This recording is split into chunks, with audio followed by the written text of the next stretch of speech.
Hoje vamos falar sobre retinoblastoma, um tipo raro de câncer que afeta principalmente crianças, com origem nas células da retina, a parte do olho responsável pela captação de luz e formação das imagens. A seguir, vamos falar mais sobre essa doença. Globalmente, o retinoblastoma afeta aproximadamente 1 a cada 15 mil a 20 mil nascidos vivos, com cerca de 9 mil novos casos por ano.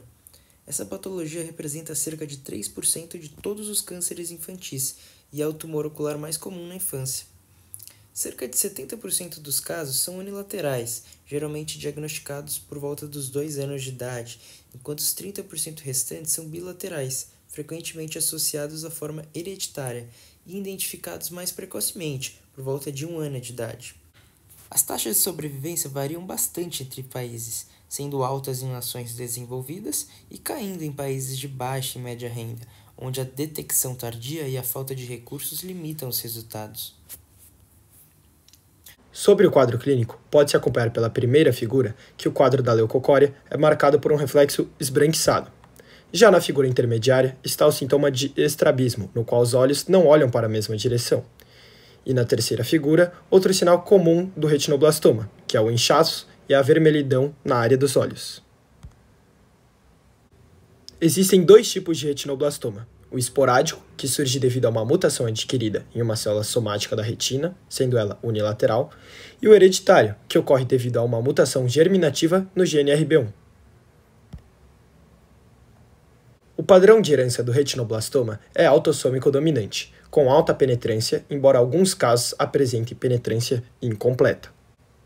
Em 1971, Knudson propôs a hipótese dos dois eventos mutacionais, os quais teriam de ocorrer num determinado gene para a tumorigênese.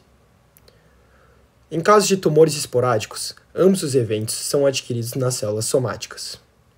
Já em formas hereditárias, o primeiro evento é, por definição, germinativo, podendo ser herdado ou ter ocorrido de novo, sendo assim apenas necessário que ocorra um evento somático para o desenvolvimento de retinoblastoma. Agora vamos explicar qual o papel da proteína RB na célula. O gene RB1 codifica a proteína do retinoblastoma e é o principal gene relacionado à doença. A proteína é responsável por regular o ciclo celular ao controlar a transição da fase G1 do ciclo para a fase S, de modo a funcionar como um supressor de tumor.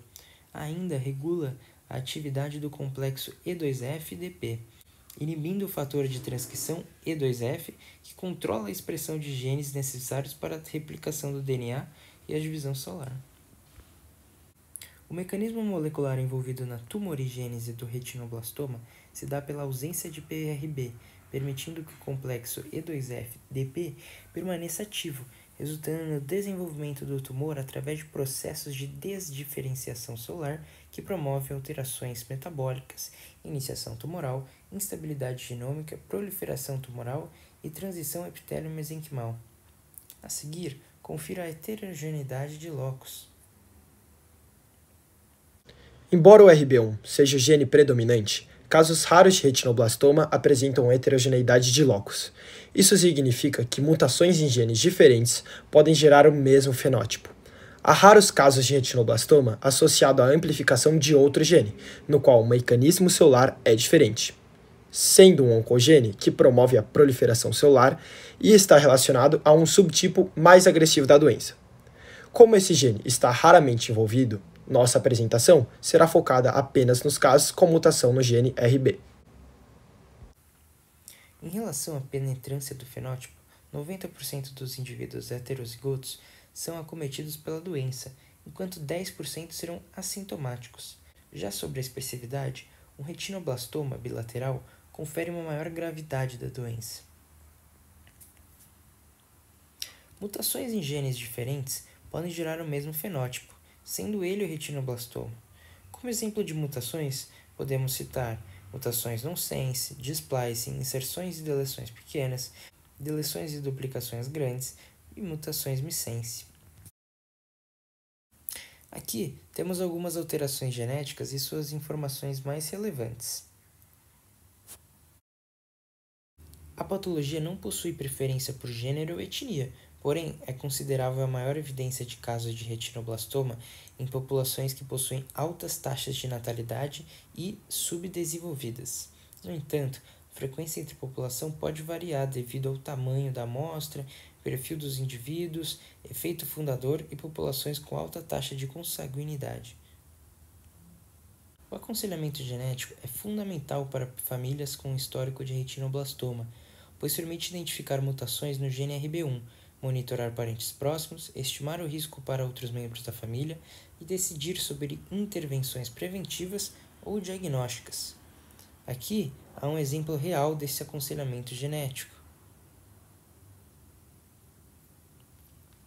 Nesse outro exemplo, podemos ver um caso de penetrância incompleta, responsável pelo fenótipo da prole do indivíduo, e um exemplo de mutação nova.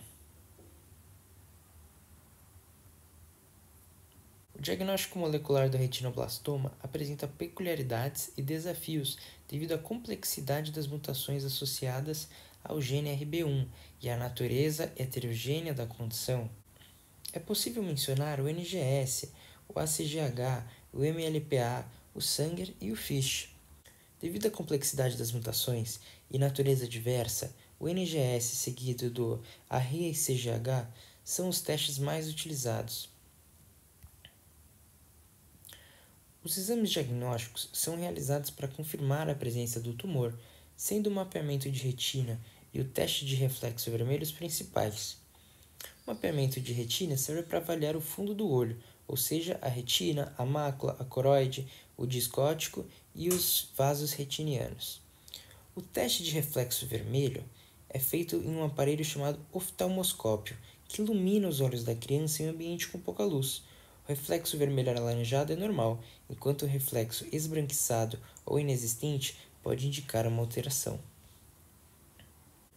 Para diagnóstico diferencial e estadiamento, temos exames complementares como ressonância magnética, ultrassonografia e tomografia computadorizada. O diagnóstico e o tratamento do retinoblastoma podem ser abordados com estratégias de medicina de precisão, especialmente no que diz respeito à detecção precoce. Em casos positivos, os tratamentos disponíveis são a quimioterapia, crioterapia, enucleação, laser terapia, placas radioativas e terapia gênica. O tratamento convencional para o retinoblastoma apresenta algumas limitações, o que levou ao surgimento de novas alternativas terapêuticas, como a combinação de terapias moleculares e imunoterapias.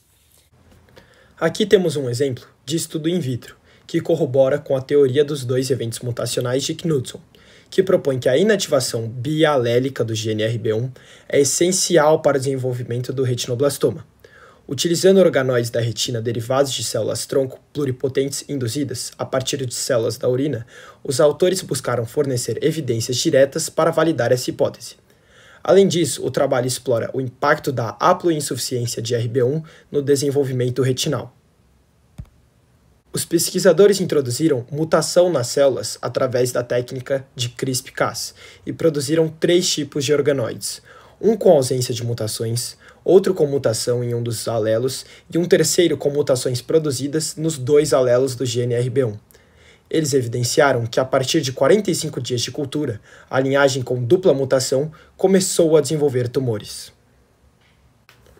Através de técnicas como RNA-seq, imunofluorescência, micro-CT e citometria de fluxo, os pesquisadores observaram diferença de expressão em genes relacionados ao desenvolvimento dos neurônios da retina, ciclo celular e replicação de DNA nos diferentes organoides.